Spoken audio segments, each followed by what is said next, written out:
মহিলা উদ্যোক্তা যারা আছেন আমাদের কাছে বলেন যে আমরা লোন নিচ্ছে, লোন পাচ্ছি না। এর একটাই কারণ যে তাদেরকে বিশ্বাস করা যাচ্ছে না, মানে তারা যে ফেরত দেবে এটা।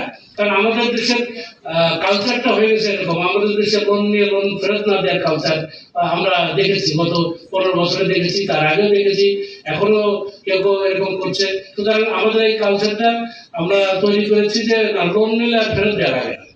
ব্যাংক তো সেটা সাফার করে, দেশ সাফার করে, অর্থনীতির গতিশীলতা চাকা স্লোথ হয়ে যায়। সুতরাং আমরা এই ব্যাপারে আমাদের যদি আমরা কনফিডেন্সটা ফিরে না আসতে পারি, আমরা এইটাকে আমরা করতে পারবো না। আমি দুই মাস আগে সাউথ আফ্রিকায় গিয়েছিলাম একটা মিনিস্ট্রিয়াল কনফারেন্সে, সিএমএসি ওখানে মূলত আমাদের উপদেষ্টা আমাদের যার কথা ছিলেন উনি জানলে আমি গিয়েছিলাম।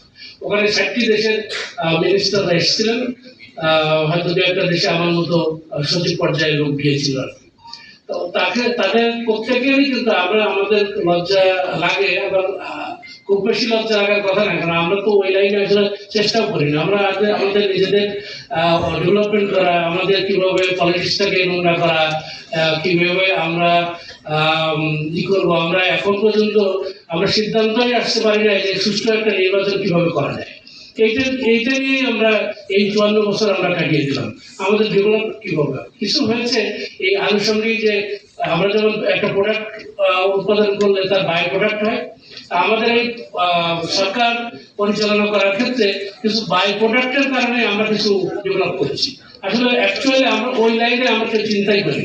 আমাদের যে সমস্ত মিশনগুলো বিদেশে আছে, কমার্শিয়াল কাউন্সিলর আছে, তাদের কাজই হচ্ছে ওই দেশের কি কি পণ্য কিভাবে যাবে, কোথায় যাবে, কি কি ভেরিয়েন্স আছে, কি কি ট্যারিফ আছে, কোথায় আছে, নেগোসিয়েশন করা, এবং নেগোসিয়েশনের মাধ্যমে আমাদেরকে ইনফর্ম করা যে আমরা এইগুলো ওই দেশে নিতে পারি। তো সেই ক্ষেত্রে কিন্তু একটা হয়তো দেশ করছে, কিন্তু বেশিরভাগই এটা করতে পারছে না।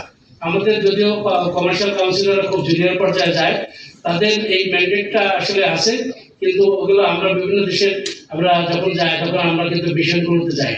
আমি বিশেষ করে সবসময় যাই এবং তাদের সাথে এগুলো বৈঠক করতে, কোথায় কোথায় সমস্যা আছে, এগুলো আমাদের কাজ। এইগুলো আমরা কাজ করতে না পারলে আপনাদের যে ব্র্যান্ড আমরা বলছি, ব্র্যান্ডটা তো আসলে একদিনে তৈরি হয় না। ব্র্যান্ডটা দীর্ঘদিন ধরে একটা পণ্য বাজারে আসার পরে সে একটা নাম নিয়ে একটা ট্রেডমার্ক দিয়ে বাজারে আসবে এবং সেটাকে মানুষের মধ্যে একটা আস্থার জায়গা তৈরি করবে।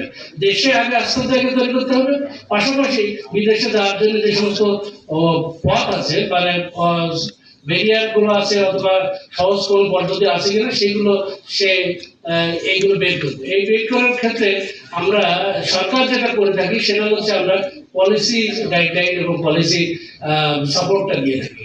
আমরা শিল্পনীতি আমাদের আছে 22 সালের শিল্পনীতি, এটি আধুনিকরণ করার জন্য আমরা 25 সালের শিল্পনীতি করার জন্য আমরা হাত দিয়েছি।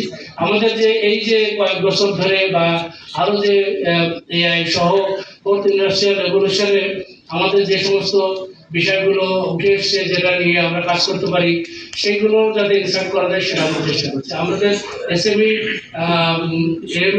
নীতিমালা আমরা নতুন করে নাম দিচ্ছি, পাশাপাশি আগে যে এসএমই নীতিমালা ছিল 2019 সালে, সেটিকে আমরা ঢেলে সাজিয়ে আমাদের বর্তমান পর্যায়ে যে সমস্ত বিষয়গুলো আছে সাবকন্ট্রাক্টিং সহ আমাদের